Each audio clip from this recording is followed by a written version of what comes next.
একবিংশ শতকে এই মহাকাশের তীব্র কৌতূহল যারা খানিকটা মেটাতে পেরেছেন, খানিকটা আমাদের সামনে উন্মোচিত করেছেন, তাদের একজন ডক্টর রুবাব ইমরোজ খান।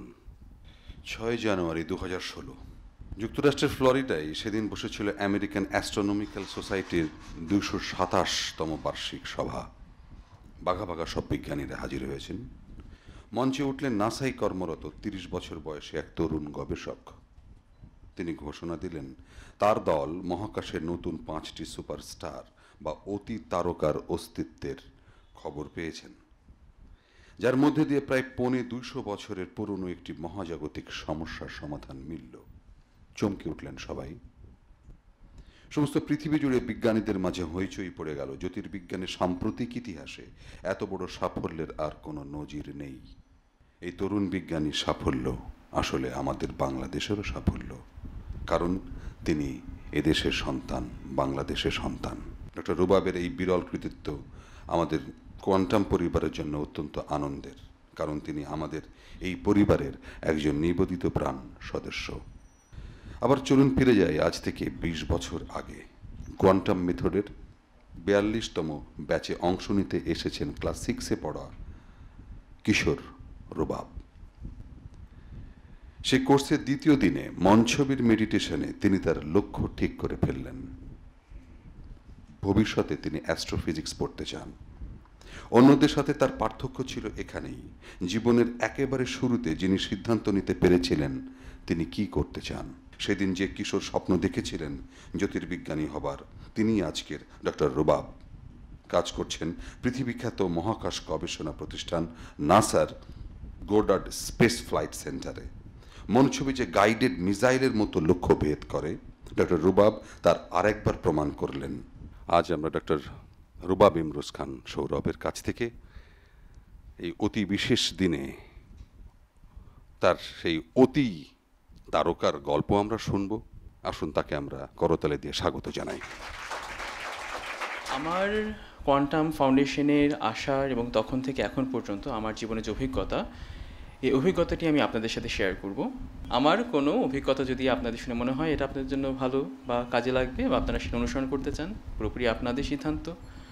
আমার কোনো ভুলের কথা যখন আমি বলবো, আপনাদের যদি সেটা শুনে উপকৃত হন যে আচ্ছা ঠিক আছে এই ভুলটা আমি করব না, সেটা খুবই ভালো।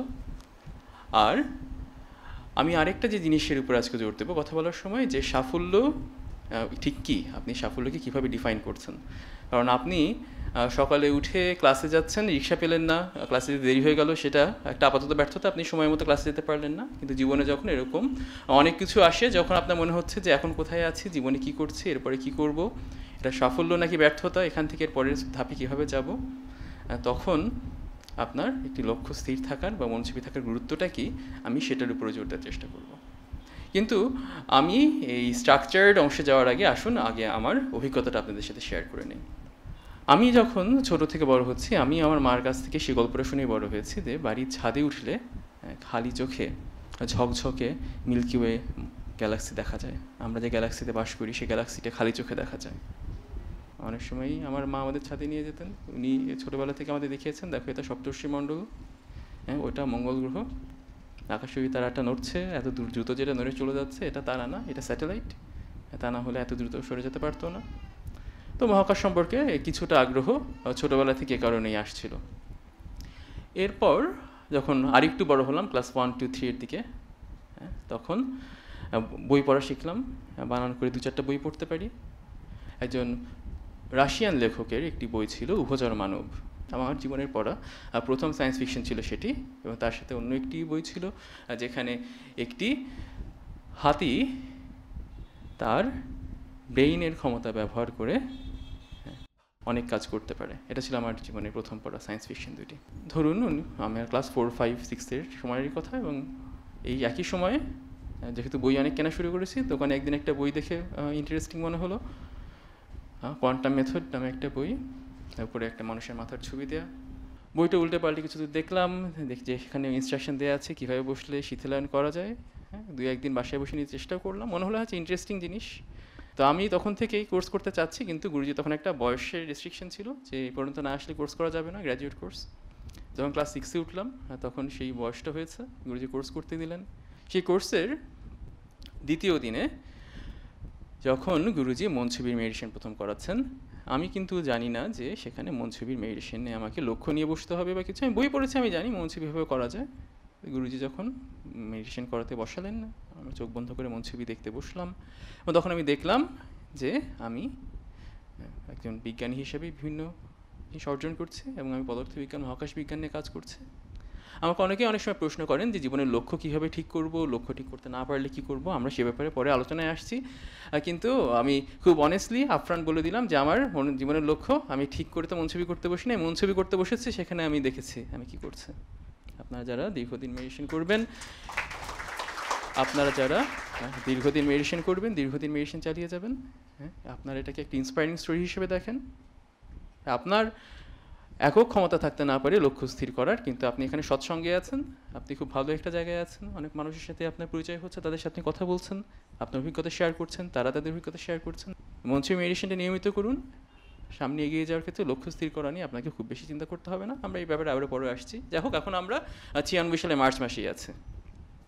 তো 96 সালের মার্চ মাসে কোর্সের শেষ দিনে, এখন আপনাদের সাইকি কোর্স যেটা আলাদাভাবে হয় সেটা মূল কোর্সের অংশ হিসেবে তখন ছিল। তো শেষ দিনে সাইকি কোর্স করে যখন বাসায় আসলাম সার্টিফিকেটটা হাতে নিয়ে, তো আমি তখন জানি যে সার্টিফিকেটটা নিয়ে আমি বাসায় আসলাম, এটা আমার জীবনের যত সার্টিফিকেট এরপরে পাই কিনা তার ভেতর সবচেয়ে গুরুত্বপূর্ণ সার্টিফিকেট হয়ে থাকবে। এখনও সেটা আছে, কারণ একটা সার্টিফিকেট কিন্তু একটা কাগজে কয়েকটা কথা লেখা, একটা সার্টিফিকেট দিয়ে কিন্তু জীবনে কিছু হয় না। আপনি কত সার্টিফিকেট জীবনে জমালেন, এটা দিয়ে কোনো কাজ হবে না। কিন্তু আপনি কি শিখলেন, আপনি সেখান থেকে কী নিয়ে আসছেন, আপনি কি পেলেন, এটা কিন্তু সারা জীবন আপনার সাথে থাকবে, আপনার ভেতরেই থাকবে। তাই যখন সেটাকে আমি আমার সবচেয়ে গুরুত্বপূর্ণ সার্টিফিকেট হিসেবে দেখি, তার অর্থ হচ্ছে যে সেখান থেকে আমি যে শিক্ষাটা নিয়ে আসলাম, সেখান থেকে আমি আমার জীবনে যেদিকে যাবো, যেদিকে কাজে লাগাবো, যদি আমি সফলভাবে সেখানটা করতে পারি, আমি তখন সেটা জানতাম যে এটা আমার জীবনের সবচেয়ে গুরুত্বপূর্ণ সার্টিফিকেট হয়েই থাকবে। আমি তখন নিয়মিত মেডিটেশন করছি। তারপরে প্রতি 2 মাস পর পর নতুন ওয়ার্কশপ হতো, নতুন ওয়ার্কশপে নতুন মেডিটেশন উপস্থাপন করা হতো। সেরকমই আরেকটি ওয়ার্কশপ রাশিয়ান কালচারাল সেন্টারে একটি মন ছবিতে গুরুজি বললেন যে আজকের মন ছবিতে মেডিটেশনে আপনারা ব্রেইনের সাথে কথা বলবেন, আপনাদের ব্রেইন আপনাকে কি বলতে চায়, আপনি ব্রেইনের কথা শুনবেন। তো সেদিন আমার ব্রেইন আমাকে বলেছিল যে ভুলে যাও যে তুমি ভালো ছাত্র, কাজ করো প্রয়োজনে, অপ্রয়োজনে নয়, এবং ভাবো তোমার জীবনের লক্ষ্য কী। আমি এখনও এত বছর পরে যখন পিছনে তাকিয়ে দেখব যে এটা খুব সময় উপযোগী পরামর্শ দিয়েছিল আমাকে আমার ব্রেন, কারণ আমার অত্যন্ত অহংকার ছিল। আমি কত ভালো ছাত্র, ক্লাসে ফার্স্ট সেকেন্ড কিছু হচ্ছে না, কিন্তু আমি যদি বাকি সব কাজ ছেড়ে দিয়ে বসে ক্লাসে ফার্স্ট সেকেন্ড হওয়ার জন্য পড়া শুরু করে দিই, হয়ে তো যাবোই, তাহলে এত কষ্ট করার দরকার কি, চেষ্টা করলে যখন হবেই তো ফার্স্ট সেকেন্ড হয়ে আর কি লাভ।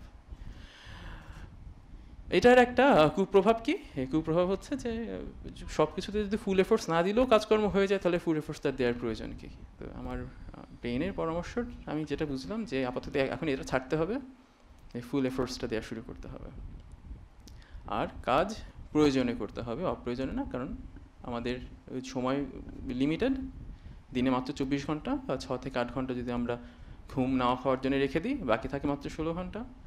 তার মধ্যে রাস্তায় জ্যাম থাকবে কয়েক ঘন্টা, ছেড়ে দেন।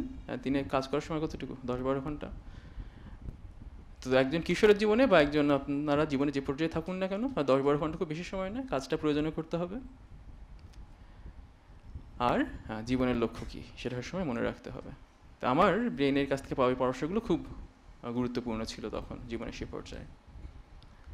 যাই হোক, আমি যেহেতু জানি আমি মহাকাশ বিজ্ঞান নিয়ে কাজ করতে চাই এবং আমাদের দেশের কোনো বিশ্ববিদ্যালয়ে মহাকাশ বিজ্ঞান বিষয়ে পড়ার সুযোগ নেই, দেশের বাইরে গিয়ে পড়াশোনা করতে হবে, এই মনোভাবটি আমি সবসময় নিজের ভিতরে ধরে রেখেছিলাম। তাই যখন আমার ক্লাস 9-10 উঠে গেলাম, আমি জানতাম যে আমাকে খুব একটা ভালো ঢাকার কোনো কলেজে পড়তে হবে, যেখান থেকে আমি রিকমেন্ডেশন লেটার নিতে পারবো বিদেশি বিশ্ববিদ্যালয়ে অ্যাপ্লাই করার জন্য। আমি জানতাম আমাকে এসএটি এবং টোফেল পরীক্ষা দিতে হবে। এসএসসি পরীক্ষার পরে যে 3 মাস সময়টা, 3 মাসে ওই গ্যাপে আমি নীলক্ষেতে গিয়ে এসএটি টোফেলের বইগুলো কিনে আনলাম। বইগুলো তখনও পরীক্ষা কয়েক বছর বাকি, কিন্তু বইগুলো যেহেতু উল্টে পাল্টে দেখছি, আমি জানি কোথায় কী ধরনের টপিকস আছে। আমি একটা খুব সহজ উদাহরণ দিই। তখন আমাদের ACT2 পরীক্ষা যেটা, ACT2 পরীক্ষায় যে অঙ্কগুলো করার প্রয়োজন হয় সেগুলো কলেজের ফার্স্ট ইয়ারের অঙ্ক। এখন যেহেতু আমি SSC পরীক্ষার পরে বইটা উল্টে পাল্টে একবার দেখেছি, আমি জানি যে এই জিনিসটা যখন আমার শেখার সুযোগ হবে আমাকে খুব ভালো মতো শিখতে হবে, কারণ পরীক্ষা দেওয়ার সময় এগুলো লাগবে। তো এখানে তাহলে শিক্ষণীয় দিকটি কি? শিক্ষণীয় দিকটা হচ্ছে যখন আপনি জানছেন আপনার জীবনের লক্ষ্য বা আপনার এই পরের পদক্ষেপের লক্ষ্য কী, তখন আপনার সামনে আপনি প্রস্তুতি নেওয়ার জন্য একটি সময় পাচ্ছেন। যেভাবে আপনি প্রস্তুতি নিতে চান, যা আপনি শিখতে চান, যা আপনি পড়তে চান, সেটা যখন আপনার হাতে আসছে সেটা আপনি স্টাডি করার সময় পাচ্ছেন, আপনি প্রস্তুতি নেওয়ার একটা সময় পাচ্ছেন, পরবর্তী পদক্ষেপ কী হবে সেদিকে এগিয়ে যাওয়ার একটা সুযোগ পাচ্ছেন। কলেজে গেলাম, আমি এটাও জানতাম নটরডেম কলেজে 2200-2300 ছাত্র। শিক্ষকরা চাওয়া মাত্র কাউকে রিকমেন্ডেশন লেটার দিয়ে দেবেন না। আর তাছাড়া বিদেশে যখন আমি অ্যাপ্লাই করছি সেখানে আমাকে শুধু গ্রেডস দিয়ে, শুধু স্কোর্স দিয়ে অ্যাডমিশন পাওয়া যাবে না, সেখানে আমাকে ওই সহশিক্ষা কার্যক্রমে থাকতে হবে।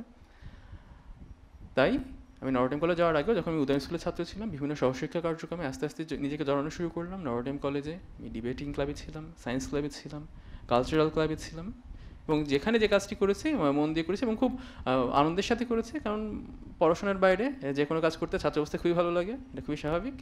তাই পড়াশোনার বাইরে কাজটা যদি আবার জীবনের লক্ষ্যে এগিয়ে যাওয়ার জন্য কাজে লাগে তারও ভালো।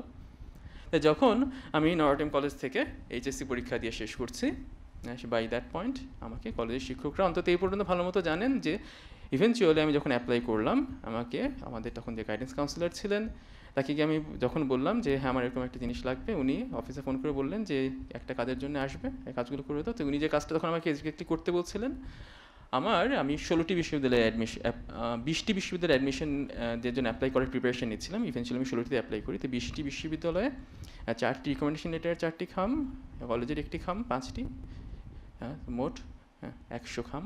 আর তার সাথে আরও বোধহয় 2টো আলাদা খাম ছিল। মোট 140টি খামের 2 মাথায় সিল মারতে হবে অফিসে বসে বসে অফিসের লোকদের, এবং তারপরে সেখানে স্বাক্ষর করতে হবে। তো আপনারা যারা বাংলাদেশে পড়াশোনা করেন আপনারা জানেন যে বাংলাদেশে কোনো একটা অফিসে গিয়ে যখন আপনাকে বলতে হবে আমাকে 140টি সিল মেরে সাইন করে দাও, হ্যাঁ, এটা খুব সহজ ব্যাপার না। কিন্তু যদি আপনার প্রস্তুতি থাকে, আপনি যদি 2 বছর 3 বছর আগে থেকে জানেন যে আমার আগামী 3 বছর পরে এরকম একটা কাজ করতে হবে, আপনি 3 বছর প্রস্তুতি নিয়ে গেছেন। তো বাই দ্যাট পয়েন্ট আমার সেটা প্রয়োজন হলো।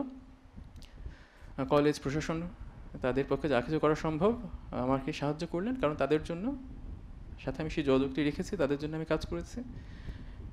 আপনার যদি লক্ষ্য স্থির থাকে, আপনি যদি জানেন কি আপনার প্রয়োজন, আপনি সেটার জন্য প্রস্তুতিটা নিচ্ছেন। আর প্রস্তুতি ছাড়া হঠাৎ করে গেলে তো হবে না। পরবর্তী পদক্ষেপ কী, তার জন্য কী করতে হবে সেটা মনে রেখে সেটার জন্য প্রস্তুতি নেওয়াটা খুব গুরুত্বপূর্ণ। অ্যাপ্লিকেশনগুলো পাঠিয়ে দিলাম। আচ্ছা, এখন দেশের বাইরে পড়তে গেলে কী দরকার? মেধা, বুদ্ধি, স্কোর্স, গ্রেড, সহশিক্ষা কার্যক্রম, টাকা দরকার, তাই না? বাংলাদেশের বাইরে, বিশেষ করে আপনারা যদি মার্কিন যুক্তরাষ্ট্রের কোনো ভালো বিশ্ববিদ্যালয়ে দেখতে যান, এটি ধনতান্ত্রিক দেশ, বিশ্ববিদ্যালয়ে পড়তে বছরে আমাদের সময় তখন $47,000-48,000 লাগতো, এখন সেটা বেড়ে $60,000 মতো এসেছে। তো 4 বছরে কত? তখন ছিল $2,00,000, এখন $2.5 লাখ। বছরে $50,000 কাছাকাছি একটা খরচ। আমার বাবা এখানে উপস্থিত আছেন, তখন আমার বাবা মা অধ্যাপক, শিক্ষক, তাদের বাৎসরিক বেতন $350, যদি ডলারে কনভার্ট করি। তাহলে আমি কিভাবে দেশের বাইরে গিয়ে পড়াশোনা করবো? আমার স্কলারশিপ লাগবে। আমি যেহেতু আগে থেকে জানি আমি দেশের বাইরে গিয়ে মহাকাশ বিজ্ঞান নিয়ে পড়তে চাইলে আমার স্কলারশিপের প্রয়োজন হবে, আমি আগে থেকে দেখেছি কোন বিশ্ববিদ্যালয়গুলোতে অ্যাপ্লাই করলে স্কলারশিপ পাওয়াটা সহজ হয়। এবং আমি যেটা দেখলাম, আপনি যত ভালো বিশ্ববিদ্যালয়ে অ্যাপ্লাই করবেন আপনার স্কলারশিপ পাওয়ার সম্ভাবনা তত বেশি, কারণ ভালো বিশ্ববিদ্যালয়গুলোর এই রিসোর্সটি আছে যে সব ছাত্রীর কাছ থেকে বেতন না নিলেও তাদের চলে। তাই তারা যদি খুব ওয়েল কোয়ালিফাইড ছাত্রছাত্রী পায়, যাদেরকে তাদের মনে হয় তারা সেখানে ভালোভাবে কাজ করতে পারবে, তাদেরকে তারা যে শুধু সব খরচ দিয়ে দেয় সেটাও নয়, তাদের সব ধরনের সুযোগ সুবিধার ব্যবস্থাও তারা করে দেন। তাই আমি যখন ইভেনচুয়ালি অ্যাপ্লাই করলাম, আমি ঠিক সেই 16টি বিশ্ববিদ্যালয়ে অ্যাপ্লাই করি যুক্তরাষ্ট্রের, যেখানে আমার অ্যাডমিশন হলে আমি মহাকাশ বিজ্ঞানে পড়ার সুযোগ যেমন পাবো, তারা আমার আর্থিক সঙ্গতির বা আর্থিক অসঙ্গতি যেটা সেটা পূরণ করে দিতে পারবেন তারা।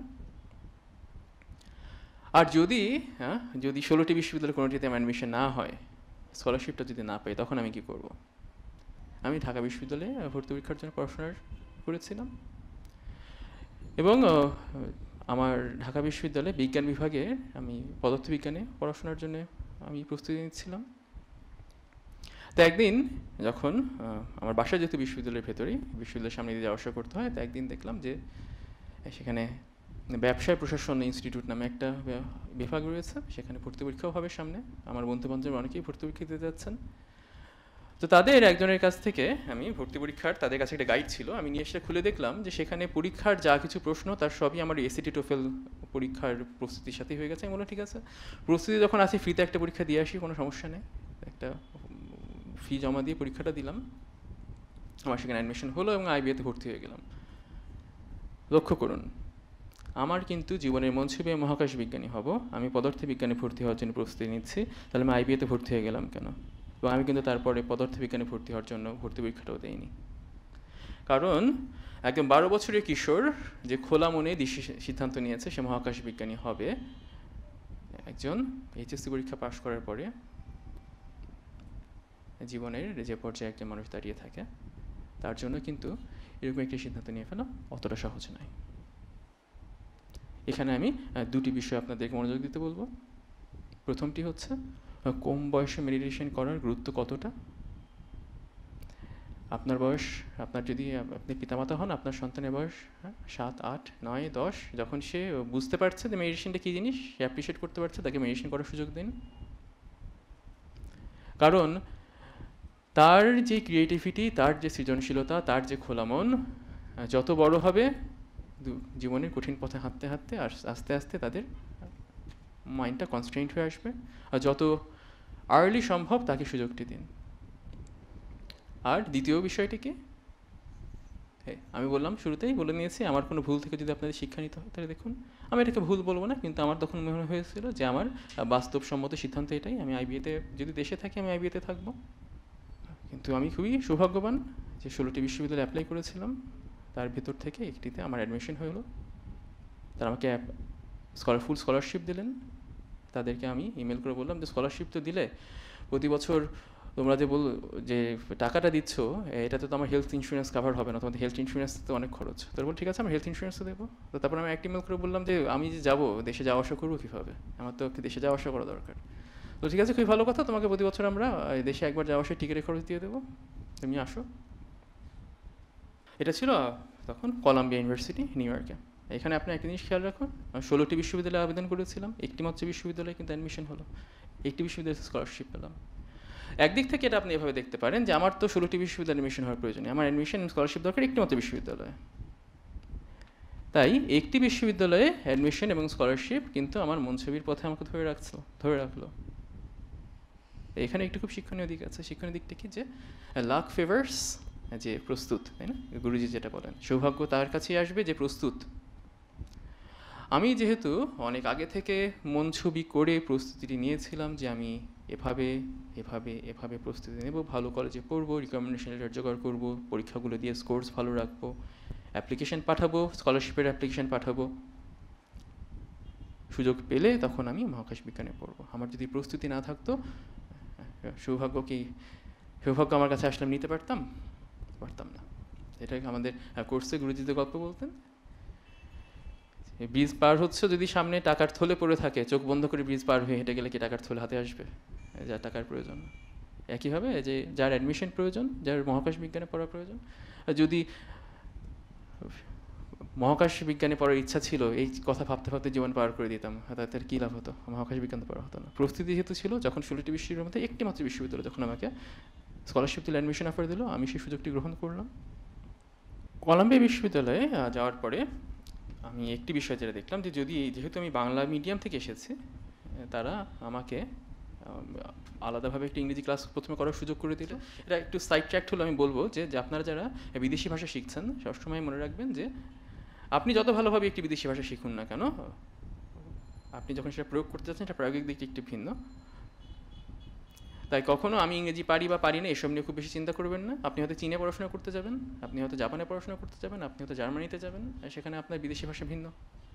ইংরেজিতে সব জায়গায় পড়াশোনা করতে, তাই কোন ভাষা শিখতে পারছেন এটা নিয়ে খুব বেশি নিজেকে প্রেশার না দিয়ে দেখবেন যে আপনি জ্ঞান আহরণ করতে পারছেন। কারণ আমি যাওয়ার পরে যেটা দেখলাম, যে ইংরেজিটা ভালো মতোই পারি, কিন্তু সেখানে তো লেখার ধরন সম্পূর্ণ ভিন্ন, আমাকে লেখাটা ইংরেজি একটু ভিন্নভাবে শিখতে হলো। এখানে পড়াশোনা যেটা ভালোভাবেই করেছি, কিন্তু বিদেশি বিশ্ববিদ্যালয়গুলোতে ক্লাসে আপনার যেখানে পড়ানো শেষ হচ্ছে, পরীক্ষা শুরু হয় সেখান থেকে। ক্লাসে পড়া থেকে কোনো প্রশ্ন আসে না, ক্লাসে পড়া যদি পড়ানো হচ্ছে তারপর থেকে প্রশ্ন আসে, যাতে ভেবে ভেবে পরীক্ষার হলে আপনাকে সলিউশন বের করতে হবে। এবং আমার ক্লাস করতেও খুব একটা কখনো ভালো লাগতো না, কিন্তু আমি জানি আমি গবেষণা করতে চাই। আমি কিন্তু একটা বড় বিশ্ববিদ্যালয়ে পড়ে খুব ভালো চাকরি করব কোনো একটা কোম্পানিতে এবং অনেক টাকার বেতন পাবো, সেই লক্ষ্য নিয়ে কাজ করছি না, আমি গবেষণা করতে চাই। তাই প্রথম সেমিস্টার থেকে আমি খোঁজ নেওয়া শুরু করলাম যে কার কাছে গবেষণা করা যায়। এবং আমাকে একজন শিক্ষক বললেন যে দেখো, আমাদের নতুন একজন শিক্ষক যোগদান করেছেন, তার ল্যাবে এখন তেমন কিছু নাই, তার ছাত্রও নাই, তুমি তার সাথে গিয়ে কথা বলো, সে নতুন ছাত্র নিতে পারে তার সাথে কাজ করার জন্য। তার সাথে গিয়ে কথা বললাম, তিনি হাঙ্গেরিয়ান ভদ্রলোক, খুব সানন্দে আমাকে তার ল্যাবে গ্রহণ করে নিলেন এবং তার সাথেই আমি পরবর্তী 4 বছর কাজ করি একাডেমিক ইয়ার্সে ফর ক্রেডিট, অর্থাৎ আমার গ্রেড দেবেন উনি, সামারে কাজ করলে বেতন দেবেন, এবার সেটা দিয়ে মোটামুটি আমার যে হাত খরচের টাকাটাও চলে আসবে। এবং এখন ইন হাইন্ডসাইট দেখা যায় যে ভদ্রলোকের সাথে, প্রফেসর জাবি মার্কা, কলম্বিয়া বিশ্ববিদ্যালয়ের, তার সাথে কাজ করা আমার জন্য একটা অত্যন্ত সঠিক সিদ্ধান্ত ছিল। কারণ তিনি যেভাবে আমাকে প্রশিক্ষণ দিলেন, তিনি যেভাবে আমাকে তার পরিবারে আপন করে নিলেন, তার সাথে কাজ করার সুযোগ করে দিলেন, সেটা ছিল একটি অসাধারণ। আমি যখন শেষের দিকে আমার পড়াশোনা আন্ডার গ্র্যাজুয়েটে, আমার 4র্থ বর্ষের শেষের দিকে, এই প্রজেক্টে আমি যে প্রজেক্টে কাজ করতাম সেটা ছিল লাইগো, লেজার ইন্টারফেরোমেট্রিক গ্র্যাভিটেশনাল ওয়েভ অবজারভেটরি। আপনার গত বছর একটি বিশাল আবিষ্কারের কথা শুনেছেন, মহাকর্ষ তরঙ্গ পাওয়া গেছে, এটা ছিল সেই প্রজেক্টে। এবং 2007 সালে আমি যখন 4র্থ বর্ষের শুরু করছি, তখন এই লাইগো প্রজেক্টের যে অথর লিস্ট, একটি অনেক বড় প্রজেক্ট যেগুলো থাকে সেগুলো থেকে যে প্রকাশনাগুলো হয় সেগুলো কিন্তু কোনো একজন দুজনের নামে হয় না, পুরো প্রজেক্টে জড়িত সবার নাম সেখানে দেওয়া হয়, কারণ সবাই সেখানে কন্ট্রিবিউট করছে। তাই সেখানে একটি নামের তালিকা থাকে। তখন এখানে প্রায় 400-500 মানুষের একটি নামের তালিকা ছিল সেখানে, এবং সেখানে খুব যারা দীর্ঘদিন ধরে খুব ডেডিকেটেডভাবে কাজ করে যাচ্ছে এবং বিভিন্ন ক্ষেত্রে কন্ট্রিবিউট করেছে, তাদেরকে সেই অথর লিস্টে নেওয়া হয়। এবং 2007 সালে যখন আমাকে সেই অথর লিস্টে কন্ট্রিবিউট করা হলো, আই ওয়াজ দ্য ইয়াংগেস্ট। আমার আগে এত কম বয়সে কাউকে ওই অথর লিস্টে অন্তর্ভুক্ত করা হয়নি, বাকি সবাই ছিলেন বিশ্ববিদ্যালয়ের শিক্ষক, গবেষক আর অনেক সিনিয়র ব্যক্তিরা। তো এটা কারণটা কি, যে আমার যেহেতু একটি লক্ষ্য ছিল যে আমি গবেষক, আমি গবেষণাই করব। তো বিশ্ববিদ্যালয়ে পুরো 4 বছরে খুব ফ্র্যাঙ্কলি বলছি, আমার ক্লাস করতে কখনোই খুব ভালো লাগতো না। যেসব ক্লাস করতে খুব ভালো লাগতো, হিস্ট্রি আমার খুব ভালো লাগতো, অ্যানথ্রোপোলজি খুব ভালো লাগে, যেটুক পড়লে পরীক্ষাটা পাস করা যায় সেটুক পড়তাম, বাকি সময় কী করতাম, ল্যাবরেটরিতে থাকতাম। আমি গবেষক, আমার গবেষণা করতে ভালো লাগে। যে কাজটি বইয়ের শেষে যে অনুশীলনী, সেই অনুশীলনীর প্রশ্ন তো আগে 1000 জন, লক্ষ জনের সলভ করে গেছে। আমি ল্যাবরেটরিতে বসে নিজে যে কাজটা করছি সেটা তো এর আগে কেউ কখনো করে যায়নি। আমি যখন করব সেটা হবে প্রথম। এই জিনিসটা যখন আমি বোঝা শুরু করলাম, তখন আমার কোন ক্লাসে যেতে ভালো লাগছে না, কোন কাজটা করতে ভালো লাগছে না, সেটা তখন গুরুত্বপূর্ণ নয়। আমি যে আমার গবেষণার কাজটি আনন্দের সাথে করছি, সেটাই আমার কাছে গুরুত্বপূর্ণ ছিল তখন। আমি যখন পিএইচডি প্রোগ্রামে অ্যাপ্লাই করছি 4র্থ বর্ষে থাকতে, তখন আমি ভেবে দেখলাম যে আমি চাই যে আমার কিছু চয়েস থাকুক, আমি একটু এদিক ওদিক গিয়ে ঘুরে দেখে আমি কোনো একটি বিশ্ববিদ্যালয়ে পড়তে চাই। তো আমি 10টি বিশ্ববিদ্যালয়ে আবেদন করলাম, 5টি থেকে আমাকে অ্যাডমিশন অফার করলো, আমি সেখানে ঘুরতে গেলাম। এবং আমি যাওয়ার আগে আমার যে একটি তালিকা ছিল যে এই বিশ্ববিদ্যালয়ে গেলে সবচেয়ে ভালো হয়, না হলে এটা হলে ভালো, না হলে এটা হলে ভালো, না হলে এটা হলে ভালো, এরকম 5টি বিশ্ববিদ্যালয়ের। আর আরেকটি বিশ্ববিদ্যালয় ছিল কি ওহাইও কোথায় আমি জানতাম না, আমেরিকার ম্যাপে 4 বছর ধরে আছে, একদম আমেরিকা পেটের মাঝখানে, আপনার ম্যাপে গিয়ে দেখবেন, এবং তার ধারে কাছে কিছু নেই। ইভেনচুয়ালি যখন আমি ওহাইওতে গিয়ে থাকা শুরু করলাম, তখনও দেখলাম ধারে কাছে কিছু নেই। আপনি নিয়ারেস্ট মানব সভ্যতা খুঁজে বের করতে হলে 5-6 ঘন্টা ড্রাইভ করে যেতে হয়, এরকম একটি জায়গা।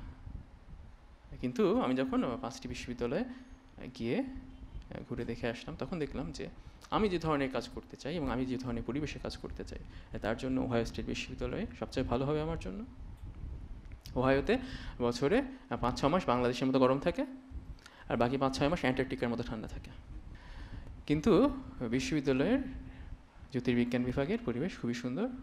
তারা ছাত্রদের এবং ছাত্রীদের শিক্ষকদের সমকক্ষ হিসেবেই দেখেন, তাদেরকে গবেষক হিসেবে দেখেন, গবেষণার সুযোগটি অসাধারণ করে দেন। আমি যেহেতু গবেষণা নিয়েই থাকতে চাই, ওহাইও স্টেট বিশ্ববিদ্যালয়ে আমার সেই কোয়ালিফায়ার, আমার ব্যাচে যে কজন ছাত্র ছিল তাদের ভেতরে আমি ছিলাম সম্ভবত দ্বিতীয়। আমার ঠিক আগে একজনের সেই রিকোয়ারমেন্টসে ফুলফিল করে তারপর আমি করি, তারপর অন্যরা করলো। যদি এখানে আমি একটা খুব নামি দামি ভালো বিশ্ববিদ্যালয়, আমি ইয়েল বিশ্ববিদ্যালয়, সেটা আইভি লিগের একটি ইউনিভার্সিটি, কলম্বিয়া বিশ্ববিদ্যালয়ের মতো, আমি যদি সেখানে চলে যেতাম তাহলে কী হতো, আমি 2 বছর ক্লাস করার পরে দেখতাম যে ক্লাস তো করতে খুব একটা ভালো লাগে না, আর এই 5-6 ঘন্টার পরীক্ষা কোনো কালেই আমার পরীক্ষা দিতে ভালো লাগেনি, হয়তো তারপরে ছেড়েও চলে আসতাম। কিন্তু আমি কিন্তু ওহাইও স্টেট বিশ্ববিদ্যালয়ে গিয়েছিলাম, সঠিক সিদ্ধান্ত ছিল। শিক্ষণীয় দিক কোনটা, যে নামি দামি বিশ্ববিদ্যালয়ে পড়াটাই সবচেয়ে বড় কথা নয়, আমি কেন যাচ্ছি, কোথায় যাচ্ছি, কী করছি সেটা খুবই গুরুত্বপূর্ণ। আর যখন আপনার লক্ষ্য স্থির থাকছে, আপনি জানছেন যে আপনি কেন করতে চাচ্ছেন, কোথায় যেতে চাচ্ছেন, কী করতে চাচ্ছেন, আপনার জন্য সিদ্ধান্তগুলো নেওয়া, চয়েস যখন সামনে আসবে কোনো একটি তুলে নেওয়াটা আপনার হাতে সহজ হয়ে যাচ্ছে। এবং ওহাইও স্টেট বিশ্ববিদ্যালয়ে গিয়েও আমি আবারও সৌভাগ্যের সন্ধান পেলাম যে কলাম্বিয়া বিশ্ববিদ্যালয়ে প্রফেসর জাবি মার্কের সাথে আমি যেরকম কাজ করেছি, ওহাইও স্টেট বিশ্ববিদ্যালয়ে একজন পুলিশ ভদ্রলোক প্রফেসর ক্রিস্টফ স্টানিক, তার সাথে আমি কাজ করা শুরু করলাম। তার সাথে আমি একটানা পুরো 5-6 বছর কাজ করি, এবং তিনি আমাকে জীবনের নানা বিষয়ে নানাভাবে গাইড করেছেন। এবং তার একটি কথা আমি এখানে বলবো, তিনি বলছেন যে keep things simple because otherwise it will be complicated. হ্যাঁ, জিনিসপত্রকে সহজ সাধারণ রাখো, কারণ তা না হলে তো জটিল হয়ে যাবে। যখন কোনো কিছুকে সহজ বা সরল রাখা সম্ভব সেটাকে সরল রাখুন, জটিল করে তুলবেন না। কারণ don't confuse complicated with interesting. যা কিছু জটিল সব কিছু কিন্তু ইন্টারেস্টিং না। কোনো একটা সমস্যার সবচেয়ে সহজ সমাধানটা নিয়ে কাজ করতে হয়। যাই হোক, ভদ্রলোকের সাথে আমি 5-6 বছর একটা কাজ করলাম। তখন আমার লক্ষ্য ছিল যে আমি পিএইচডি 5 বছরে শেষ করব। আমি 2008-এ শুরু করলাম, আমার লক্ষ্য ছিল 13-তে শেষ করব। তো 12 শেষের দিকে আমার গবেষণা তখন যে জায়গায়, আমার প্রফেসর আমাকে বললেন যে হ্যাঁ তুমি প্রস্তুত, তুমি চাকরির অ্যাপ্লাই করো, চাকরি পেলে এই ডিগ্রি নিয়ে চলে যাও। আমি প্রায় 30টি জায়গায় চাকরি আবেদন করলাম, একটিও পেলাম না। তো কি এটা কী বলে শুরু করেছিলাম যে সাফল্য এবং ব্যর্থতা, যে ব্যর্থতা যেখানে থাকছে তখন আপনি সেখান থেকে কী করবেন। আমার যার সাথে আমি কাজ করছি ভদ্রলোক যেহেতু জানেন যে আমি গবেষণা খুব ভালোভাবেই করি, তিনি বলে কোনো সমস্যা নেই, তুমি চাকরি পাও নি, আমার ফান্ডিং আছে, কাজকর্ম করতে থাকো, আবার সামনের বছর চাকরি অ্যাপ্লাই করবে। পরের বছর বাই দ্যাট পয়েন্ট আমার গবেষণার কাজও কিছুটা গিয়েছে, আবার এরকম 30-40টি জায়গায় অ্যাপ্লাই করলাম। আমার লক্ষ্য ছিল আমি কোনো এমন জায়গায় কাজ করব, প্রথম কাজ আমার পজিশনটা যেন এমন হয় যেখানে আমি আমার নিজের ক্রিয়েটিভিটি ব্যবহার করে কাজ করে যেতে পারবো। আর এখানে একটা জিনিস বলে রাখি যে যখন আমি পিএইচডি করছিলাম তার ঠিক মাঝামাঝি পর্যায়ে আমার কাছে আমার একটি অপশন ছিল যে আমি তখন দুটি ভিন্ন জ্যোতির্বিজ্ঞানের ভিতরে দুটি ভিন্ন ভিন্ন বিষয় নিয়ে কাজ করতে পারতাম। একটু সুপারনোভা, যে তারকার মৃত্যু, আর একটা হচ্ছে যে সবচেয়ে ভারী তারাগুলোর যখন অনেক বয়স হয়ে যায়, মৃত্যুর কাছাকাছি চলে যায়, তখন সেই তারাগুলোতে খুব দ্রুত কিছু পরিবর্তন আসে, সেই পরিবর্তনগুলো নিয়ে আমি কাজ করতে পারতাম। তো আমি যখন প্রফেসরকে জিজ্ঞেস করেছিলাম যে আমি কোনটা নিয়ে, তোমার কি মনে হয় কী নিয়ে কাজ করবো, বললো দেখো তুমি যদি সুপারনোভা নিয়ে কাজ করো, চাকরি পাওয়া খুব সহজ, এটা নিয়ে অনেক মানুষজন কাজ করে, অনেক জায়গায় যেতে পারবে, কাজ করতে পারবে। আর তুমি যদি অত্যন্ত ভারী তারার জীবনের শেষ পর্যায়ে কোনো কিছু নিয়ে কাজ করতে চাও, এটা নিয়ে কেউ তেমন কাজ টাজও করে না, আর তুমি যেটা করতে চাচ্ছ এটা আগে কেউ কখনো করে নাই, করা যাবে নাকি এটাও নিশ্চিত না।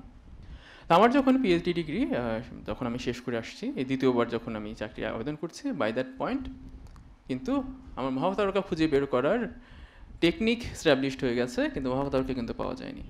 আমি ইন্টারেস্টিং আরও অন্যান্য কিছু আবিষ্কার আছে, সেটা নিয়ে আমার প্রকাশনা আছে, পেপার বের হচ্ছে, কিন্তু মহাবতারকা খুঁজে পাওয়া যায়নি। তো আমি জানতাম যে আমার এমন কোনো একটা জায়গায় আমি আমার প্রথম চাকরিটা করতে চাই যেখানে আমি আমার মৌলিক গবেষণাটা আমি নিজে যেটা ডেভেলপ করেছি এই কাজটা আমি চালিয়ে যেতে পারবো। এবং যে কটি জায়গায় আমি কাজ করার সুযোগ পেলাম তার ভেতর একটি ছিল NASA Goddard space flight centre. তারা আমাকে 2 বছরের একটি ফেলোশিপ দিল, এবং সেই ফেলোশিপটির ছিল James Webb space telescope fellowship বলে সেটাকে।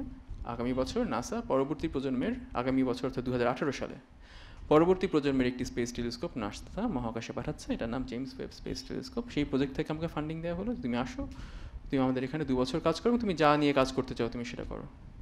সেখানে আমি যখন নাসায় কাজ করা শুরু করলাম, আমি আমার আগের কাজটি কন্টিনিউ করলাম, এবং আমি জানতাম যে মহাতারকার যে সন্ধানটা আমি করছি সেটা পাওয়া যাওয়া উচিত, কারণ এরকম তারা আমাদের মিল্কি ওয়েতে একটি মাত্র আছে, এটা কারিনা। এটা 1840 সালের দিকে সেই তারা একটি বিস্ফোরণ হয়, এবং সেই তারাটি অনেক ধুলায় ঢেকে যায়, এবং কখনোই এটা জানা সম্ভব হয়নি যে অ্যাকচুয়ালি কী ঘটেছিল। তো পরবর্তী 200 বছর খোঁজাখুঁজি করেও মিল্কি ওয়ের কোথাও এটা কারিনার মতো কোনো তারা খুঁজে পাওয়া যায়নি। আমি এটা নিয়ে কাজ করছিলাম যে আমাদের মিল্কি ওয়েতে পাওয়া না যেতে পারে, কিন্তু আমি আশেপাশে অন্যান্য গ্যালাক্সি থেকে খুঁজে এরকম মহাতারকা যারা জীবনে শেষ পর্যায়ে চলে এসেছে, বিশেষ কিছু করছে, তাদের খুঁজে পাওয়া সম্ভব হবে। আমি নাসা গডার্ড স্পেস ফ্লাইট সেন্টারে গিয়ে যখন আমার কাজটা কন্টিনিউ করলাম, আমার 2টো প্রধান ডাটা সোর্স ছিল, নাসার হাবল স্পেস টেলিস্কোপ এবং স্পিটজার স্পেস টেলিস্কোপ। তার ডাটা থেকে আমি এই তারাগুলোর সন্ধান খুঁজে বের করি, এবং সেই আবিষ্কারটি হয় 2015 সালের শেষের দিকে। নাসা যখন খুব গুরুত্বপূর্ণ কোনো আবিষ্কার হয়, বা সব আবিষ্কারই তো আপনার জার্নালে পাবলিশ হচ্ছে, কিন্তু খুব গুরুত্বপূর্ণ আবিষ্কার তারা যেগুলোকে মনে করে, তারা সেগুলোকে প্রেস রিলিজ আকারে সব সংবাদ মাধ্যমে পাঠায়। তো নাসা এটাকে প্রেস রিলিজ আকারে সব সংবাদ মাধ্যমে পাঠিয়ে দিল। আমাদের দেশের শিক্ষার্থীরা অত্যন্ত মেধাবী। আমি যখন দেশে ছিলাম আমি তখন দেখেছি, আমি দেশ থেকে বাইরে গিয়েও দেখেছি আমাদের শিক্ষার্থীরা অত্যন্ত মেধাবী। বাংলাদেশের বাইরে এখন আপনার বয়সী অনেক বাংলাদেশি, পৃথিবীর বড় বড় আপনি যে কোনো প্রতিষ্ঠানে যান, অ্যামাজন, গুগল, ফেসবুক, ইন্টেল, আপনি যে কোনো প্রতিষ্ঠানে যান, অসংখ্য দেখবেন বাংলাদেশি প্রকৌশলী সেখানে কাজ করছেন, বাংলাদেশি বিজ্ঞানী সেখানে কাজ করছে। আমি ভিন্নভাবে কি করেছিলাম, আমি এই চাকরি জীবনে চিন্তা বাদ দিয়ে মৌলিক গবেষণার দিকে গিয়েছিলাম। এটা ছাড়া কিন্তু আমার এমন কোনো বিশেষত্ব নাই। আমি আপনাদের এখানে একটা 50 জন 100 জন তালিকা দিয়ে যেতে পারি যে আপনি একাডেমিকভাবে আমি যে অ্যাকমপ্লিশমেন্ট করেছি আমার সমান বা আমার চেয়ে অনেক বেশি অ্যাকমপ্লিশ করেছে বাংলাদেশ থেকে গিয়ে বাংলা মিডিয়ামে পড়ে। তো তাহলে আমি আলাদা কী করলাম, আমি ক্লাস 6-এ পড়তে একটি লক্ষ্য স্থির করলাম যে মহাকাশ বিজ্ঞানী হবো, এবং সেই লক্ষ্যে স্থির থাকলো। যখন লক্ষ্যচ্যুত হয়েছে মনসুবি আমাকে লক্ষ্যের পথে নিয়ে এসেছে। তারপর যখন আমার নাসার 2 বছরের ফেলোশিপ শেষ হয়ে আসলো, এবং এই সময় যখন আমি আবার চাকরি আবেদন করলাম বিভিন্ন জায়গায়, আমার লক্ষ্যগুলির একটি ছিল ইউনিভার্সিটি অফ ওয়াশিংটন সিয়াটল। সেখানে একটি গ্রুপ আগামী বছর যে মহাকাশ যে নতুন টেলিস্কোপটি পাঠানো হচ্ছে জেমস ওয়েব স্পেস টেলিস্কোপ, তারও পরে 2024 সালে আরও একটি স্পেস টেলিস্কোপ পাঠানো হবে, wide field infrared survey telescope. তারা সেই টেলিস্কোপ প্রজেক্টে কাজ করার জন্য একজন বিজ্ঞানীকে খুঁজছিল, যার মহাকাশ এই পাঠানো স্পেস টেলিস্কোপের ডাটা, বিভিন্ন ধরনের স্পেস টেলিস্কোপের ডাটা নিয়ে কাজ করার অভিজ্ঞতা আছে। এবং তারা আমাকে অফার করলো তাদের গ্রুপে গিয়ে কাজ করার পরবর্তী 5 বছরে। আর সেখানে কাজ করতে যাওয়ার আগে আমি নিজেও কিছু ফান্ডিং আবেদন করেছিলাম নাসার কাছ থেকে, আমার নিজেরও ফান্ডিং আসলে। এখন আমি ইউনিভার্সিটি অফ ওয়াশিংটন সিয়াটলে আছে, এখানে রিসার্চ অ্যাসোসিয়েট হিসেবে আমি যে গ্রুপের সাথে কাজ করতে চেয়েছিলাম তাদের সাথে আমি এখন কাজ করছি। এবং 2024 সালে যে স্পেস টেলিস্কোপ পাঠানো হবে আমি সেটার উপর গবেষণা করছি সেই প্রজেক্টের অংশ হিসেবে, নাসার সেই প্রজেক্টের অংশ হিসেবে। আমার নিজেকে যে নাসার ফান্ডিং আমি নিয়ে এসেছি সেটাতে আমি আমার আগের যে মৌলিক বিজ্ঞান গবেষণা ছিল সেটাও আমি চালিয়ে যাচ্ছি। এই কথাটি এখানে গুরুত্বপূর্ণ বিষয়টা কি, যে আমি এখানে আপনাদের সাথে মন ছবি নিয়ে কথা বলতে এসেছি, এর অর্থ এটা না যে আমার মন ছবি বাস্তবায়িত হয়ে গেছে, আমি সব কিছু পেয়ে গেছি, আমি আপনাদের বলতে এসেছি দেখো কত কিছু করে ফেললাম, আমি কি হনুরে। হ্যাঁ, এই জন্য কিন্তু আমি এখানে আসিনি। আপনাদের বুঝতে হবে মন ছবি কিন্তু একটি পদক্ষেপ মাত্র, একটি ধাপ, সামনে এগিয়ে যাওয়ার একটি ধাপ। আপনি একটি লক্ষ্য নিন এবং সেই লক্ষ্য ধরে সেই ধাপটি পর্যন্ত আপনি পৌঁছান। সেই ধাপটিতে পৌঁছাতে আপনি জানবেন যে পরে আপনি কোথায় যেতে যাচ্ছেন, কীভাবে যেতে যাচ্ছেন, কেন যেতে যাচ্ছেন। এবং এই কেন এটা কিন্তু সবচেয়ে গুরুত্বপূর্ণ। আপনি কি কাজ করতে চাচ্ছেন এবং কীভাবে করতে চাচ্ছেন, সেভাবে কীভাবে পৌঁছে যাবেন, সেটা নির্ধারণের আগে আপনাকে বোঝার চেষ্টা করতে হবে আপনি কেন সেটা চাচ্ছেন। এবং এই কেনর কিন্তু কোনো ভুল উত্তর নাই। প্রত্যেক মানুষ অনন্য, আমি এক অনন্য মানুষ, আমাদের আত্মপ্রত্যয়নে যেটা থাকে আমি এক অনন্য মানুষ। তাই আপনার যেটা লক্ষ্য, আপনি যেটা করতে চান জীবনে, সেটা আপনি কেন করতে চান সেটা আপনার একান্ত নিজস্ব বিষয়, এটা আপনাকে বলে দেওয়ার কেউ নেই। আপনার যদি ইচ্ছা থাকে যে আমি ব্যবসায়ী হব, আমি অত্যন্ত ধনবান হতে চাই, সেটা আপনার কেনর উত্তর। আমাদের মহানবী সাল্লাল্লাহু আলাইহি ওয়াসাল্লাম উনি ব্যবসায়ী ছিলেন। গুরুজি বলেন যে আমাদের দেশে ইংরেজ দাসত্বের হাতে পড়ার আগে আমরা কি কেরানি জাতি ছিলাম না, আমরা কিন্তু ব্যবসা বাণিজ্য করতাম। আমাদের দেশের জাহাজ দিয়ে কিনে নিয়ে গিয়ে ইউরোপে যুদ্ধ করা হতো, আমাদের দেশে মুসলিম কিনে নিয়ে রাজা বাদশারা পড়তে পারলে নিজেকে সৌভাগ্যবান মনে করতো। তা ব্যবসা করার মতো দোষে কিছু নেই। আপনি যদি গবেষক হতে চান, আপনি শিক্ষাঙ্গনে কাজ করতে চান, খুবই ভালো। আমাদের দেশের অত্যন্ত প্রাচীনকাল থেকে আমাদের শিক্ষার গৌরবজনক যে ইতিহাস আছে, পৃথিবীর সবচেয়ে পুরনো বিশ্ববিদ্যালয়গুলো 2000-2500 বছরের পুরনো বিশ্ববিদ্যালয়ের ধ্বংসস্তূপ আজও আমাদের দেশে পাওয়া যায়। আমাদের মহাস্থানগড় আছে, আপনি পাশের দেশে যান ভারতে, সেখানেও অনেক পুরনো অনেক অনেক অনেক পুরনো বিশ্ববিদ্যালয়ের চিহ্ন সেখানে আছে। এটা আমাদের সংস্কৃতির একটি অংশ। শিক্ষা, গবেষণা, জ্ঞান সাধনা এটা আমাদের সংস্কৃতির একটি মৌলিক অংশ। আপনি যদি মনে করেন যে আমি একটি ডিসিপ্লিন স্ট্রাকচার্ড লাইফ চাই, আমি একটি 9টা 5টা আমি অফিস করতে চাই এবং তারপরে আমি আর কিছু নিয়ে চিন্তা করতে চাই না, আমি 9টা 5টা অফিস করে আসবো, তারপরের সময় এটা আমার নিজের সময়। আপনার জন্য সেটাই কেনর উত্তর, এখানে আর কোনো উত্তরের দরকার নেই। কিন্তু এই কেনটা যে এই কেন এর উত্তরটা আপনার কাছে কি, এটা আপনাকে জানতে হবে। লক্ষ্য স্থির করার প্রথম পদক্ষেপ হচ্ছে কেন এর উত্তরটা নিজের কাছে বের করা। আপনি কি চাচ্ছেন, কেন চাচ্ছেন, তারপর আপনি ঠিক করুন যে আমি সেই লক্ষ্যে পৌঁছানোর জন্য আমাকে কী করতে হবে।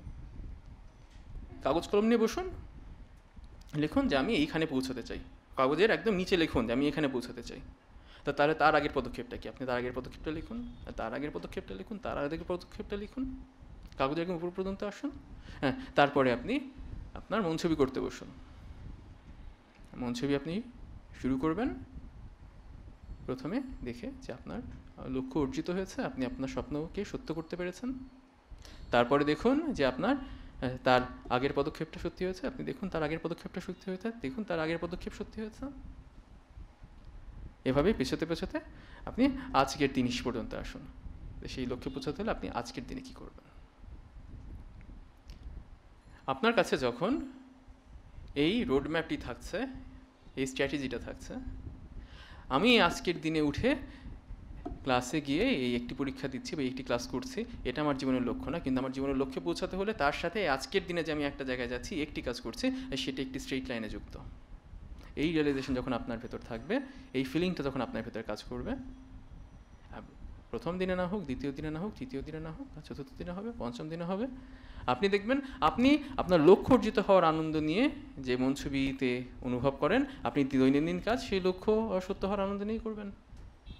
এবং সেখানে কিন্তু আপনাকে দেশের বাইরে যেতে হবে না। অধিকাংশ কাজের জন্য কিন্তু দেশের বাইরে যাওয়াটা বেস্ট কেস সিনারিও না। আমি বলে হ্যাঁ এই লোক নিজে চলে গেছে, এখন আমাকে এসে বলে যেও না, এটা ভাবার খুবই স্বাভাবিক। তো আমি এই জিনিসটা কেন হাইলাইট করছি, কারণ দেখুন আমি মহাকাশ বিজ্ঞান নিয়ে কাজ করতে চেয়েছি, বাংলাদেশে মহাকাশ বিজ্ঞান নিয়ে কাজ করার সুযোগ খুব সীমিত। জেমস ওয়েব স্পেস টেলিস্কোপ প্রজেক্টের বাজেট $10 বিলিয়ন। আমি WFIRST যে অন্য প্রজেক্টে কাজ করছি সেটার বাজেট $2 বিলিয়ন। আমাকে যদি কালকে বাংলাদেশের কোনো অত্যন্ত ক্ষমতাবান ব্যক্তি এসে বলেন যে তুমি বলো যে বাংলাদেশে মহাকাশ বিজ্ঞান শুরু করতে হলে কত টাকা দরকার, কোথায় টাকাটা দেব, আমি কি তাকে বলবো যে আপনি আগামীকাল বাজেটে $100 মিলিয়ন বা $1 বিলিয়ন দিয়ে দিন, আমি জ্যোতির্বিজ্ঞান নিয়ে কাজ করতে চাই? আমি কি সেটা তাকে বলবো? আমি তাকে বলবো না, কারণ আমাদের দেশে এই $100 মিলিয়ন $1 বিলিয়ন দিয়ে আরও ভালো অনেক কিছু করার আছে। এটা ঠিক যে মহাকাশ বিজ্ঞান নিয়ে কাজ করতে হলে দেশে থেকে কিছু কাজ করা সম্ভব, কিন্তু বাংলাদেশে এর থেকে আরও অনেক বড় অনেক ভালো কিছু করার আছে। আপনার যদি স্বপ্ন থাকে আপনি মহাকাশ বিজ্ঞানী হতে চান, বা আপনি কোনো একটি বিষয়ে কাজ করতে চান, বা আপনি কোনো একটি কাজ করতে চান যে কাজটি করা বাংলাদেশে বাস্তবসম্মত নয়, আপনি দেশের বাইরে যেতে পারেন। কিন্তু 99.99% ক্ষেত্রে আপনি যখন আপনার কেনর উত্তর নিজের কাছে পাবেন, সেই কেন থেকে আপনার যে লক্ষ্য আসবে সেই লক্ষ্য বাস্তবায়নের জন্য আপনার দেশের বাইরে যাওয়ার প্রয়োজন নেই। আগে কেনর উত্তর দেন, তারপর দেখেন যে আপনার কেন বাস্তবায়নের যদি দেশের বাইরে যাওয়ার প্রয়োজন হয় অবশ্যই দেশের বাইরে যাবেন, যদি দেশের বাইরে থাকার প্রয়োজন হয় দেশের বাইরে থাকবেন। আমরা বিশ্বের নাগরিক, বাংলাদেশ তো বাকি পৃথিবী থেকে বিচ্ছিন্ন কোনো দ্বীপ নয়। আপনার যেখানে দরকার সেখানে যাবেন, যা প্রয়োজন তাই নেবেন, তাহলে যা চান তাই পাবেন। কিন্তু এটা কেন চাচ্ছেন, কোথায় যেতে চাচ্ছেন, কি চাচ্ছেন, যেটা আপনি চাইলেই পাবেন, কী যে চাচ্ছেন সেটা আগে একটু নিশ্চিত হয়ে নিন যে আমি এটা চাচ্ছি কারণ আমার লক্ষ্য এটা, আমি এজন্য এটা চাচ্ছি। সেটা যখন আপনি যাচ্ছেন তখন আপনার জন্য খুব একটা বেশি কঠিন হবে না কিন্তু কাজগুলো। আর আমি তাহলে শেষ করে আপনাদের প্রশ্নে যাওয়ার আগে একটি বিষয় নিয়ে কথা বলতে চাই যে অসম্ভব এবং সম্ভব, কোনটা অসম্ভব এবং কোনটা সম্ভব। আমি যদি এখন বলি যে আমার মহাকাশ নিয়ে খুব আগ্রহ আছে, আমি এই বিল্ডিং থেকে বেরিয়ে কাঁটাবন মোড়ে গিয়ে আকাশের দিকে হাঁটা দেবো, মহাকাশে পৌঁছে যাবো, হ্যাঁ, সেটা হচ্ছে অসম্ভব, কারণ এটা অযৌক্তিক এবং অবাস্তব। কিন্তু আমি যদি 12 বছর বয়সে ভাবি আমি একটি তৃতীয় বিশ্বের দেশের মধ্যবিত্ত পরিবারের সন্তান, বাংলা মিডিয়ামে পড়াশোনা করে মহাকাশ বিজ্ঞান নিয়ে পৃথিবীর সেরা বিশ্ববিদ্যালয়গুলোতে গিয়ে কাজ করতে চাই, আমাকে কী ভাবতে হবে? আমাকে তখন দেখতে হবে যে কাজটি আগে কেউ করেছে। আমি একটু খোঁজখবর নিয়ে দেখি যে কাউকে যদি খুঁজে পাইনি, হয়তো আমার আগে কেউ করেছেন, আমার হয়তো জানেনি, এরকম কেউ করে থাকতে পারেন, কিন্তু আমি তখন কাউকে খুঁজে পাইনি যে যারা আগে এভাবে করেছেন। মানুষজনগুলো দেখো বিদেশে পড়তে ইংলিশ মিডিয়াম স্কুলে গিয়ে পড়ো, ইংলিশ মিডিয়াম স্কুলে গিয়ে পড়লে প্রথমত আমাদের নিজের সংস্কৃতি ছেড়ে অপসংস্কৃতির অংশ হতে হবে, এবং দ্বিতীয়ত টাকাটাও নেই। দেশের বিশ্ববিদ্যালয়ে গবেষণার সুযোগ সীমিত, এখন অনেক বেড়েছে। আমরা অত্যন্ত সৌভাগ্যবান, আমাদের দেশের অর্থনীতি সামনের দিকে এগিয়ে চলেছে। আমি কদিন আগে আপনাদের এখানে যে জেনেটিক ইঞ্জিনিয়ারিং বিভাগ যে ঢাকা বিশ্ববিদ্যালয়ে, তার একজন খুব সিনিয়র শিক্ষকের সাথে কথা বলছিলাম। উনি খুব আক্ষেপ করে আমাকে বলছিলেন যে দেখো, যে আমরা যখন ছাত্র ছিলাম আমাদের গবেষণার সুযোগ ছিল কম, ল্যাবরেটরি ছিল না। এখন আমাদের ল্যাবরেটরি আছে, যন্ত্রপাতি আছে, ছাত্ররা কাজ করতে চায় না। কিন্তু সেটা ভিন্ন সমস্যা। আপনি যে বিষয়ে কাজ করতে চান দেশে থেকে, সেটা নিয়ে কতদূর কী করা যায় আপনি সেখানে গিয়ে কাজ করুন, সেখান থেকে শুরু করুন। কিন্তু আমি দেখলাম যে আমার কাজটা আগে কেউ করেনি, তখন আমার কি মনে হলো যে আচ্ছা ঠিক আছে, এই কাজটা আগে কেউ করেনি, অর্থাৎ এই কাজটা আগে কেউ করেনি, দ্যাটস ইট। তার অর্থ কিন্তু এই না যে কাজটা অসম্ভব। কিন্তু আমরা যখন দেখি যে কোনো কাজ আগে কেউ কখনো করেনি, আমরা এটা একটা মানসিকতা হয়তো চলে আসতে পারে, নেতিবাচক এক চিন্তা চলে আসতে পারে, কাজটা অসম্ভব। আসলে কাজটা অসম্ভব না। কোনো একটি কাজ যদি যৌক্তিকভাবে বাস্তবসম্মতভাবে করা সম্ভব হয়, তাহলে কাজটি সম্ভব। আপনি দেখুন আপনার কী পদক্ষেপ নেওয়া দরকার, এবং আপনি সেই পদক্ষেপ নেওয়াগুলোর জন্য চেষ্টা করতে থাকুন। আপনি আপনার মনোছবি ঠিক করুন, একটি একটি করে পদক্ষেপ, একটি একটি করে বাধা আপনি পেরিয়ে যাবেন, সামনে এগিয়ে যাবেন, এবং একদিন আপনার মনোছবি সত্য হবে, আপনার স্বপ্ন সত্যি হবে। যত আগে শুরু করতে পারেন তত ভালো। আমি যখন এই জিনিসটা চিন্তা করি, আমি সবসময় কল্পনা করি একটি সরলরেখা সোজা যদি উপরের দিকে উঠে যেতে থাকে, আপনি যতক্ষণ তাকে কন্টিনিউ করতে দেবেন, যত দূর তাকে যেতে দেবেন, সে তত উপর পর্যন্ত পৌঁছাবে। তাহলে একদিন খুব অল্প বয়সে আপনি ছাত্রাবস্থায়, শিক্ষার্থী জীবনে যদি শুরু করেন, আপনার সরলরেখা যাওয়ার রাস্তা অনেক। আর যত পরে শুরু করবেন তখনও আপনি সামনে এগোতে পারবেন। কোনো সময়ই it's never too late, and the best time is always now. এখন হচ্ছে সবসময় সঠিক সময়। আপনি দেখুন আপনি কী করতে চাচ্ছেন, সেটা নিয়ে এগিয়ে যান। এবং আমার ক্ষেত্রে যেটা হলো, আমি জানতাম যে এই কাজটি কেন আগে কেউ কখনো করতে পারেনি, আমার জানা মতে। তো আমি আবারও বলছি, আমি হয়তো আমার আগে এটা অনেকে করেছে, আমার হয়তো তখন আমি খুঁজে বের করতে পারিনি। কিন্তু আমি যে কারণে আমার কাছে যেটা মনে হলো, একটি সমস্যা হচ্ছে ভাষা। যে বাংলা মিডিয়াম বিষয়ে পড়াশোনা করে বিদেশে গিয়ে আবেদন করতে যেভাবে ভাষাটা শেখা দরকার, ঠিক আছে, প্রথম বাধা ভাষা, দ্বিতীয় বাধা অর্থাভাব, ভালো বিশ্ববিদ্যালয়ে পড়তে টাকা লাগে, আর 3 নাম্বারটা কি? 3 নাম্বারটা হচ্ছে চেষ্টা না করা। সায়েন্স ফিকশন পড়েও যদি, শুধু মহাকাশ বিজ্ঞান নয়, যে কোনো বিশ্ববিজ্ঞানে আপনি গবেষণা করতে চান, গবেষণা করতে চাইলেও যখন সুযোগ হাতে আসে, আমি যেরকম আইবিএতে ভর্তি হয়ে গিয়েছিলাম, আমরাও কিন্তু সবাই সে পথে চলে যাই। যখন একটা সুযোগ সামনে আসে, আমরা অন্য সুযোগ নিয়ে চলে যেতে চাই। আমি দেখলাম যে 3টা হচ্ছে প্রধান বাধা। ভাষা আমি ভালো করে শিখলাম যতটুকু সম্ভব আমাদের স্কুল কলেজে। বাইরে স্কলারশিপের জন্য আবেদন করতে হলে যে ধরনের প্রিপারেশন দরকার, স্কলারশিপের জন্য আবেদন করার জন্য সেরকম প্রস্তুতি নিয়ে আমি আবেদন করলাম, অর্থাভাব কাটলো। আর শেষেরটা কি? এই যে প্রস্তুত মানুষের কাছে সৌভাগ্য ধরা দেয়। আমি প্রস্তুত ছিলাম, তাই যখন আমি আইবিএতে ভর্তি হলাম, তারপরও কিন্তু আমাকে আমার মন ছবি আমাকে মহাকাশ বিজ্ঞানের পথে আবার নিয়ে গেল।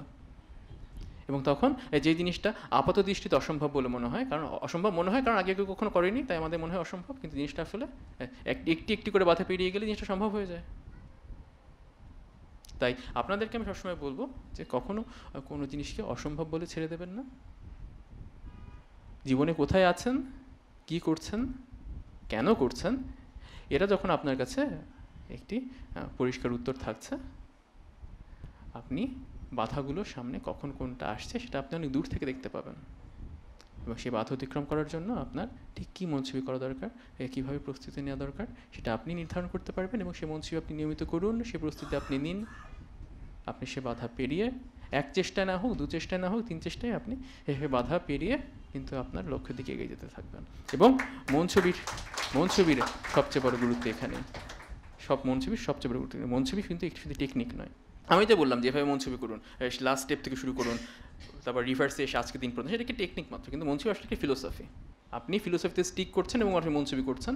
গুরুজি যেটা বলেন যে আপনি যদি স্টিক না করেন তাহলে কি মনছবি দিবা স্বপ্নে কোনো পার্থক্য থাকবে না।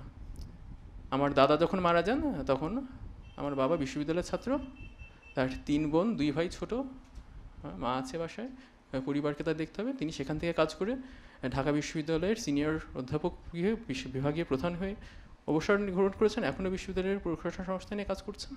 মানে মন ছবির ফিলোসফি যদি আপনার থাকে, আপনি বড় কিছু করতে চান না, সেই ফিলোসফিটা অত্যন্ত গুরুত্বপূর্ণ। যে আপনার যদি ফিলোসফিটা যদি আপনি অ্যাবজর্ব করতে না পারেন, আমি আমার পরিবারের ভেতর থেকে উদাহরণ দিলাম কিন্তু কোনো অহংকার করার জন্য নয়, উদাহরণ দিলাম আমি সেটা জানি বলে। আপনি প্রত্যেকে আপনার পরিবারের ভেতর খুঁজে দেখুন, আপনার প্রতিবেশীদের মাঝে খুঁজে দেখুন, আপনাদের বন্ধু বান্ধবদের মাঝে খুঁজে দেখুন, যারা সফল হয়, যারা সামনে এগিয়ে যেতে পারে, তারা কিন্তু প্রত্যেকে খুব খুব সাধারণ জায়গা থেকে এবং অনেক বাধা বিপত্তি পেরিয়ে সামনে এসে সাফল্যটা অর্জন করেন।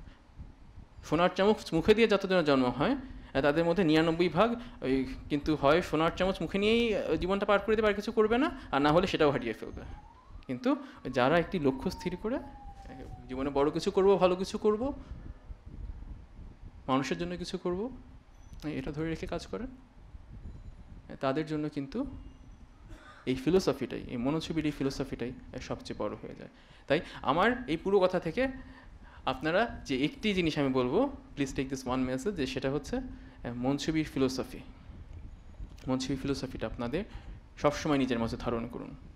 আপনার মন ছবির মেডিটেশন আপনি করুন এবং সবসময় মনে রাখুন আপনার লক্ষ্য কী, সেই লক্ষ্যের জন্যই আপনি আজকে কাজ করছেন। এবং যতক্ষণ আপনার ভেতরে এই অনুভবটা থাকবে, যত বাধা আসুক, যত বিপত্তি আসুক, যত সমস্যা সংকটের ভেতর দিয়ে আপনি যান, আপনার মন ছবির পথে আপনি অবিচল থাকবেন। আপনার সবাইকে ধন্যবাদ।